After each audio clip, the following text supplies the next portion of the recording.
Hi guys, welcome back to Relab Live. Today I'm going to talk to you about how to decide on the best idea to move forward with if you have variations of concepts and doing it as a team as well rather than just yourself. It's going to be fun. Enjoy.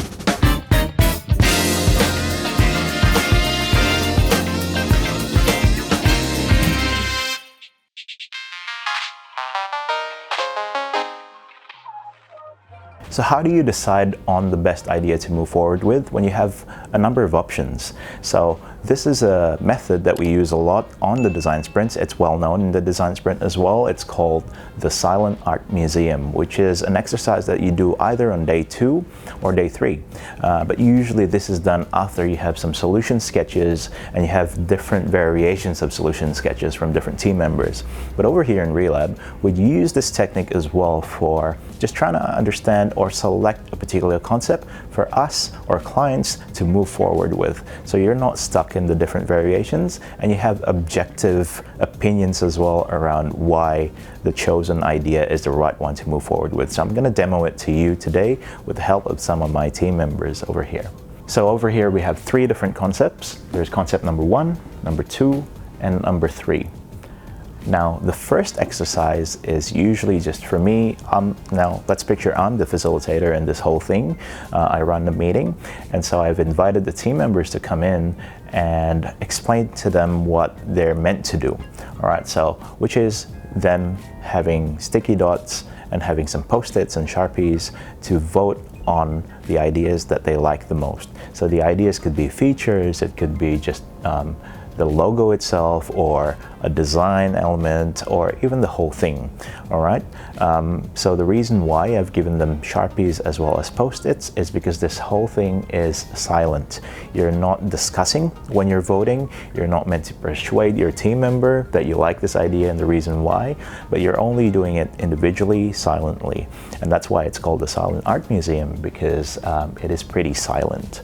So from there, what you do is you grab the sticky dots and then post it on the items or the elements or the specific sections or whatever that you like the most out of the concepts, and you do it one by one. So usually I'd like to give people, depending on how many concepts we're looking at and how many people are involved, I'd like to give them probably about 15-20 minutes or even half an hour sometimes if it's a larger group.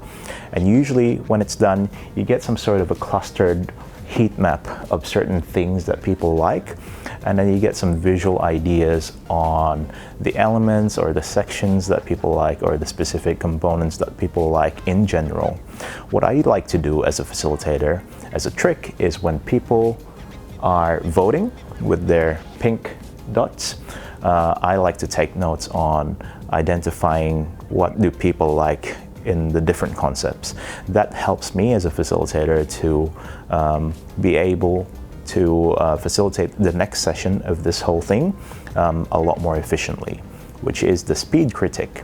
The speed critique is when I, as the facilitator, would go into each and every one of the concepts and review them together with the team.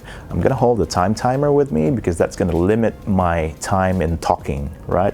So a lot of these exercises are aimed to be as efficient as possible, as time conscious as possible, so you can move forward to something that matters more, which is developing the idea further, which is the outcome of this whole thing, right? And so I'm holding a time timer to make sure that I time myself. Let's say the speed critique for each one is 3 minutes, then I'll time 3 minutes and I'll start talking. I'll go through each of the questions that are posted by the team member and address them to the team and open room for quick discussions among team members as well to answer that question. And then we'll also go through the heat maps of the dots, acknowledge the elements that people like, and make sure that everyone's on the same page around that. Same thing with concept number 2. I'll do exactly the same. Acknowledge the heat maps. We can see some heat maps around here, which means people are liking this idea or this section, and we'll clarify what that means with the team members. And again, just answering questions. And I'll do the same on concept number 3. So the next step that we have here is what we call the straw poll. The straw poll is when each team member gets to cast on their final vote on the concept that they like the most. The concept that they like the most is usually the concept that they think is the best for the team to move forward with for the next concept development stage, or whatever it is, depending on where they are at in the project. All right. So each team member gets one. Except for the decider, and I'll get to that a little bit later. The decider gets two, but the rest of the team member gets one dot, and they get to write their initials on the dot itself, and then cast on the concept that they like the most. So for example, I'm Alvin Hermanto. I was one of the team members. I've written my initials AH, and I've selected that one because that's the one that I like the most. Once that's done, what we're going to do is explain back to the decider, because the decider is going to make the decision-making process. The decider is usually someone who has the decision-making power, basically, in this whole project. Could be a product owner, could be the chief marketing officer, could be the director itself. So depending on who that person is, right? But ultimately, the decider is going to decide on the winning concept. So no matter if the rest of the team members has selected this, the decider wanted to select that one, that's the one we're going to move forward with. So he or she has a strong power in this whole thing. So the final decision is going to be casted by the decider herself. In our case, it was Ellen. Now, Ellen has selected this one based on the reasons on the rest of the team members and what we have explained back to her, and then she's decided that this is the one that she thinks is the best for us to move forward with. And so she selected this concept right here, concept number 2, and remember that she's got another sticky dot to vote on something else, and we often use that to select a particular component or a particular style or a particular section of one of the other concepts that the decider thinks is great to have and could actually be combined to that other concept. And so in this case, Alan has selected that bit, which is the top fold of the website. We quite like the pagination around there, as well as the book button. So essentially that top fold, Alan thought, as the decider, that that was a good idea to bring into this concept, and keeping the rest of the other page as per this original concept.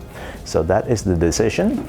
And what we do as a team from here is we have an objective opinion around what concept to move forward with, and it's really great doing something like this with the client. So therefore they have become part of the process, and if you have them as the decider, then it will be a lot more involved as well as a process. It's very collaborative, and yeah, although this originally comes from the design sprint, we do use this a lot for the rest of the other concept iteration, or really just trying to compare different variations of concepts together with clients, or even just ourselves internally as a team. Hopefully that's helpful. If you want to read more about it, this process is called the Silent Art Museum, or some people call it the Day 3 or Wednesday's design sprint, but usually this happens in Day 2 or Day 3. Hopefully that is enjoyable, but also informative for you. If you have any questions at all around the process, feel free to email me, alvin@relab.com.au. Don't forget to subscribe, and enjoy your day.